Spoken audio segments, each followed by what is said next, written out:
అదే RTV app వార్తల్ని క్షణాల్లో చదివే అవకాశం ఉంటుంది. ఒక న్యూస్ పేపర్, ఒక టెలివిజన్ ఛానల్ మీ చేతుల్లో ఎప్పుడూ ఉంటాయి. ఆర్టీవీకి స్వాగతం. నేను మీ శ్రీనివాస్. అరాకొర ఆదాయంతో పేద మధ్యతరగతి కుటుంబాలు బతుకు భారంగా నడుస్తుంటాయి. ఇంకా వారి పిల్లల చదువులంటే ఎంతో కష్టంగా ఉంటుంది. విధి లేక ఎంతోమంది మెకానికులుగాను, హోటల్లో పనిచేయడానికి గాను వెళ్ళి బాల కార్మికులుగా కూడా మారిన పరిస్థితి. ఇవేమీ వద్దు అంటూ ప్రతి ఒక్క పిల్లవాడు కూడా చదువుకోవాలని గతంలో అనేక ప్రభుత్వాలు అనేక పథకాలు ప్రవేశపెట్టాయి. కానీ అవి అంతంత మాత్రంగానే నడిచాయి. పిల్లవాడంటే బడికి వెళ్ళాలి, చదవాలి. ఈ సంకల్పంతో కూడా నారా లోకేష్ యువగలం పాదయాత్రలో చేసినటువంటి ఒక వాగ్దానం ఇప్పుడు అనేక మంది కుటుంబాల్లో ఆనందాన్ని నింపుతున్నాయి. అదే తల్లికి వందనం. ఒక కుటుంబంలో ఒకరిద్దరికి వస్తే ఓకే, ముగ్గురు నలుగురికి వస్తే సూపర్, అదే ఐదుగురు ఆరుగురికి వస్తే ఒక అద్భుతం. అద్భుతం ఏంటో ఇప్పుడు ఆర్టీవీ ద్వారా చూపించే ప్రయత్నం చేద్దాం. పదండి, నూకనం బాధ వెళ్దాం.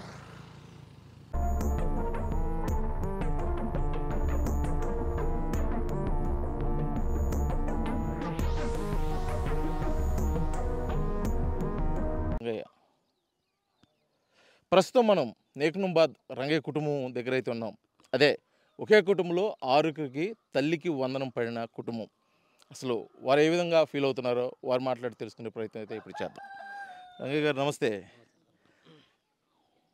తల్లికి వందనం గతంలో అయితే ఒకరికో ఇద్దరికి వచ్చేది, ఇప్పుడు మీ కుటుంబంలో ఆరుగురు ఉన్నారు, ఆరుగురికి తల్లికి వందనం వచ్చింది. అసలు మీరు ఎలా ఫీల్ అవుతున్నారు? చాలా సంతోషంగా ఉన్నాం సార్. మేము ఇంతకుముందు గత ప్రభుత్వం లేదా ఒక్కొక్కరికి పడ్డాయి, ఇప్పుడు మొత్తం 6 మంది పడినాయి. దీనివల్ల మాకు కొంచెం పిల్లల చదువులకైతే చిన్న చిన్న అవసరాల వాటికైతే మాకు ఇబ్బంది లేకుండా ఉంది సార్. గతంలో ఎటువంటి ఇబ్బందులు పడ్డారు? గతంలో అంటే ఇంకా అప్పుడు జనాలు ఎక్కువ, పిల్లలు ఎక్కువ ఉంటారు కాబట్టి ఒకరికి పడే దాన్ని మేము అప్పు చేసి తాకట్టు పెట్టుకొని చదువుకున్న పరిస్థితి ఉన్నది అప్పుడు. ఇప్పుడు అట్లా లేకుండా మా అందరికీ 6 మంది పిల్లలకు చంద్రబాబు నాయుడు గారు తల్లికి వందనం వేసారు గారు. చాలా సంతోషం సార్. ఇప్పుడు తల్లికి వందనం వేసేటప్పుడు వచ్చి అధికారులు అడగటం జరిగిందా? అసలు పూర్తిగా మీకు అసలు నమ్మకం కుదిరిందా? మాకైతే నమ్మకమే సార్ చంద్రబాబు గారి మీద. ఫస్ట్ నుంచి మేము అట్లా ఆయన సైడ్ ఉన్నాము, ఇబ్బంది లేదు. మాకైతే నమ్మకం. చాలామంది హేళన చేశారు, ఇయ్యలేడు, ఏం చేయలేరు, ఊరికే మాటలు చెప్పిపోయేటోడు, అది ఇది అని చాలామంది అన్నారు. మేము అన్నీ పట్టించుకోలే. సరే వాళ్ళు అనుకున్నారు, మేము తలగా ఉంచుకోము. ఈరోజు పడినాయి, వాళ్ళు అన్నోళ్ళకి పడినాయి, మాకు అందరికీ పడినాయి. వాళ్ళు ఈరోజు సైలెంట్గా నోరు మూసుకొని మేలకుండా ఉన్నారు. ఎంత పడింది? ఎంత వచ్చింది మొత్తం ఆరుగురికి? ఆరుగురికి 60,000, 70,000 పడినాయి సార్. పిల్లల ఫీజులకి ఎట్లా ఇబ్బంది ఏం లేదు? ఇబ్బంది ఏం లేకుండా పడిపోయింది సార్. అన్నీ సమకూరుస్తున్నాం సార్. అంటే గతంలో ఎటువంటి ఇబ్బందులు పడేవాళ్ళు? గతంలో అంటే సార్ ఇంకా అదే చదువు విషయంలో పుస్తకాలు కానీ వాటికి కానీ ఇంకా నేను ఏమన్నా అంటే కూలి పని చేసుకోవాలా. ఆ కూలితోటి వీళ్ళందరినీ చాకున్నా. వాళ్ళ చదువుల విషయంలో అంతకుముందు కంటే ఇప్పుడే కొంచెం చంద్రబాబు దయ వల్ల డబ్బులు పడినా కాబట్టి వాళ్ళకి చదువులకు ఇబ్బంది లేకుండా ఉంది సార్. ఇంకా మొత్తం దీంట్లోకి ఖర్చు పెడుతున్నారా ఈ పిల్లల చదువులకి? అవి మీరు సొంతగా వాడుకుంటున్నారు? ఏం లేదు సార్, వాళ్ళ వరకు సపరేట్గా చదువుల వరకే ఖర్చు పెడుతున్నాం.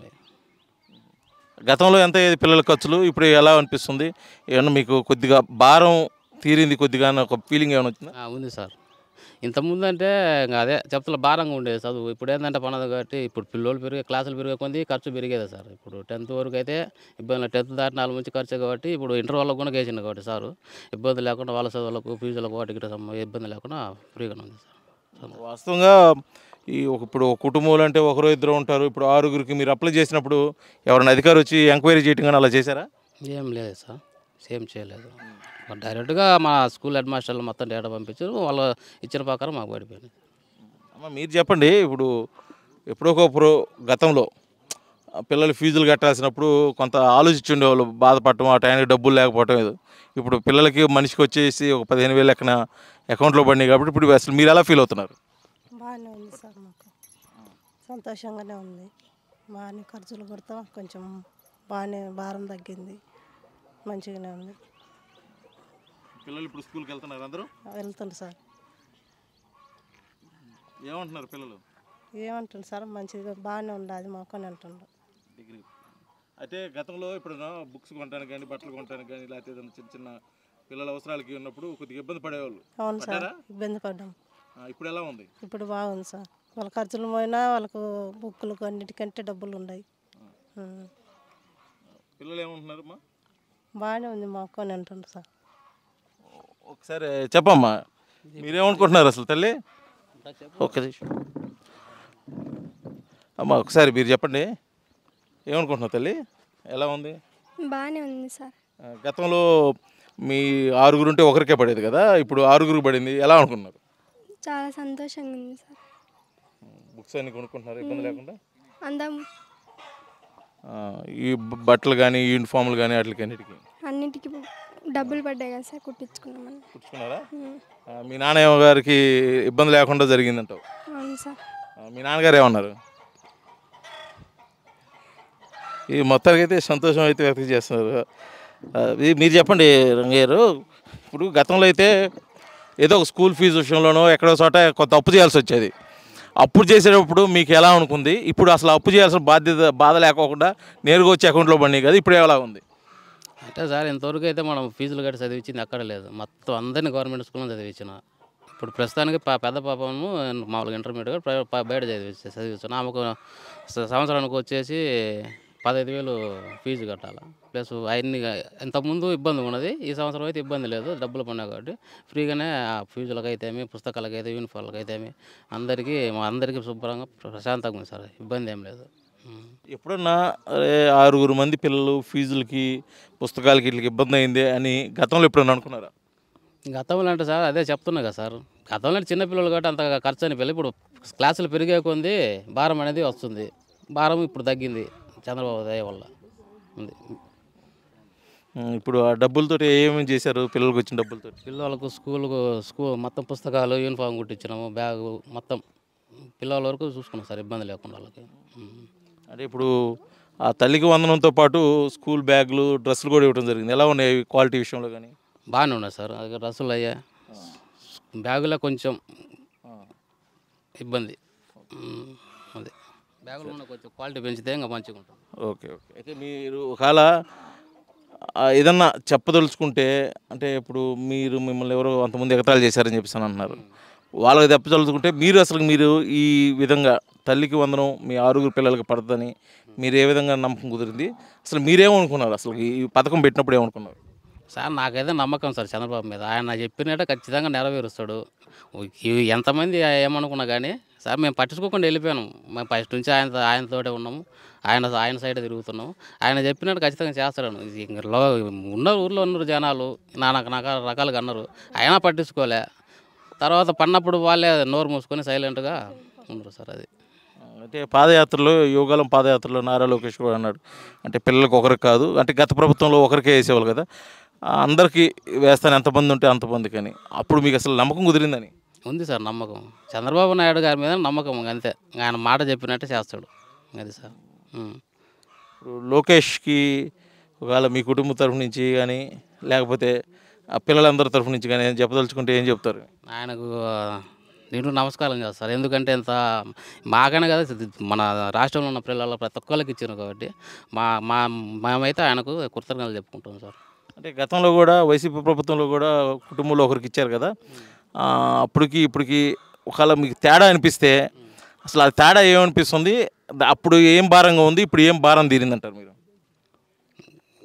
ఏముంది సార్, అప్పుడు మామూలుగా అయితే ఒకళ్ళకి వచ్చేది ప్లస్ టయానికి మనకు అవసరానికి వాటికి డబ్బులు అందే కాదు, ప్లస్ అప్పుడు ఇంకా కూలి పని చేసుకుంటాం. ఇప్పుడు ఏంటంటే ఇబ్బంది లేకుండా ప్లస్ 6 మందికి ఒకసారి పడటం వల్ల ఎవరికైనా సార్ కొంచెం ఒక ఆధారంగా సార్, అది ఒక భరోసాలాగా ఉంటుంది సార్. అది అప్పుడు ఇంతకుముందు అట్లేదు, ఇప్పుడు అంతా అంత భరోసాగా ఉంది మాకు. గతంలో ఎప్పుడన్నా ఇంతమంది చదివించలేను కదా, ఎవరన్నా పనికి పంపిద్దామని అనుకున్నారు? అంటే ఈ భారం పడలేక ఒకవేళ ఇలాగ పడితే బాగుండని మీరు ఎప్పుడన్నా అనుకున్నారు? పిల్లల్ని అయితే పనికి పంపించాలని నాకు ఉద్దేశం, వాళ్ళని మంచిగా చదివేయాలనే ఉద్దేశంతో ఉన్నా కానీ నేను కూలి పని చేశాను, వాళ్ళని చదివించుకుందామని. కాకపోతే ఇంతకుముందు ఏంటంటే కూలికి పోవాలా, వాళ్ళకు చూసుకోవాలా, కొంచెం ఇబ్బందికరంగా ఉండేది. ఇప్పుడైతే అట్టాడిదేం లేదు సార్, కరెక్ట్గా స్కూల్లో తీసే టయానికి మాకు చంద్రబాబు నాయుడు వేయటం, వాళ్ళకు ప్రతి ఒక్క అవసరం, వాళ్ళకు బట్టలు అయితేమి, పుస్తకాలు, నోటు మొత్తానికి ఇబ్బంది లేకుండా బాగా సెట్ అయిపోయింది సార్. అంటే ఇంతమందికి అప్లై చేసినప్పుడు ఎవరు అబ్జెక్ట్ చేయలేదా? స్కూల్లో కానీ సచివాలయంలో కానీ ఎవరేం అబ్జెక్ట్ చేయలేదు సార్, ఎవరేం చేయాలి అదే సార్. ఎవరు మాకు ఆప్షన్ పెట్టలే, సారులు డేటా పంపించారు, డేటా ప్రకారం మాకు 6 మంది పిల్లలకు మొత్తానికి పిలిపాను. ఇంకా అలాగే కొంతమందికి పిల్లలకి పడలేదని చెప్పేసి కూడా అప్పుడు ఏదో పుకారు ఒకటి పుట్టింది. అప్పుడు ఏమనిపించింది మీకు? అందరికి ఒకేసారి పడిందా, ఒకవేళ 2 దఫాలు గట్ట పడిందా? నాకు 2 దఫాలు ఉన్నాయి సార్. ఫస్ట్ పడి 2 వాళ్ళకి పడినప్పుడు మీకు ఏమనిపించలేదా? ఏమనిపించలేదు. డేట్ చెప్పింది కదా సార్, ఒకవేళ పడిన వాళ్ళకు పలానా తేదీలో వాళ్ళు పడిపోతాయని చెప్పాడు కదా సార్. అన్నట్టే అలా వాళ్ళు పడిపోయినాయి సార్ మాకు. ఎవరు ఎంతమంది అనుకో ఒకళ్ళకి ఇంకా ఒక్కసారే పని వెళ్ళాక మిగతా వాళ్ళు పడవు అది ఇది అన్నారు చాలా మంది. అయినా మాకు నమ్మకం ఏంటంటే సార్ చెప్పింది కాబట్టి ఆ టయానికి ఖచ్చితంగా. అది అయితే చివరిగా ఒక్క మాట, మీకు ఇంత చేశాడు అన్నమాట ప్రకారం 6 పిల్లలకి వేశారు. ముఖ్యమంత్రి నారా చంద్రబాబు నాయుడు గారికి, ఉప ముఖ్యమంత్రి పవన్ కళ్యాణ్ గారికి, అదే లోకేష్ గారికి మంత్రి ఉన్నారు కాబట్టి వీళ్ళందరికీ మీ కుటుంబం తరపు నుంచి ఏదన్నా చెప్పదలుచుకుంటే, ఇంకా ఏదైనా కోరదలుచుకుంటే ఏం కోరతారు? మీరు అసలు ఎలా ఫీల్ అవుతున్నారు? చివరిగా ఒక మాట చెప్పండి సార్. చంద్రబాబు నాయుడు కానీ, పవన్ కళ్యాణ్ కానీ, లోకేష్ సార్ కానీ మేము ఒక్కడే చెప్తున్నాం సార్. వీళ్ళ ముగ్గురు వల్ల మా కుటుంబంలో పిల్లలకు చదువు విషయంలో ఇబ్బంది లేకుండా జరిగింది సార్. ఇంకా ముందు కూడా ఇట్లాంటి పథకాలు ప్రవేశపెడితే ఇంకా మంచిది సార్. ఇది చదువు భారంగా ఉన్న రోజుల నుంచి చదువు చాలా సులువైంది, మాకు ఇబ్బంది లేదు చదువుకోవటానికి అన్న వరకు రావటానికి ప్రధాన కారణం యువగలం పాదయాత్రలో నారా లోకేష్ చెప్పినటువంటి ఒకే ఒక మాట, ప్రతి పిల్లవాడు స్కూల్కి వెళ్ళాలి, చదువుకోవాలి. అదే లక్ష్యంగా కూడా ఎంతమంది కుటుంబంలో ఉంటే అంతమంది పిల్లలకు సంవత్సరానికి 15,000 లెక్కన తల్లికి వందనం అందజేస్తా ఉన్నాడు. మాట ప్రకారం ఇచ్చారు. వారికైతే మా కుటుంబం నుంచి ప్రత్యేకమైన ధన్యవాదాలు. ఎందుకంటే గతంలో పిల్లల చదువు విషయంలో నేను పడిన బాధలు కూడా ఇప్పుడు పూర్తిగా తెలిగిపోయాయి. నాకైతే పిల్లల్ని చదివించుకోగలన్న ఒక ధైర్యం కూడా ఉందని చెప్పేసి కూడా రంగయ్య కుటుంబం అయితే తెలియజేస్తున్న పరిస్థితి బేస్తవారిపేట మండలం నుంచి అయితే కనిపిస్తుంది. వీడియో జర్నలిస్ట్ లక్ష్మితో శ్రీనివాస్, RTV, బేస్తవారిపేట, ప్రకాశం జిల్లా. మరిన్ని వీడియోస్ కోసం ఛానల్ ని సబ్స్క్రైబ్ చేయండి. లేటెస్ట్ అప్డేట్స్ కోసం వాట్సాప్ ఛానల్ ని ఫాలో అవ్వండి. అండ్ లింక్ డిస్క్రిప్షన్ లో ఉంది.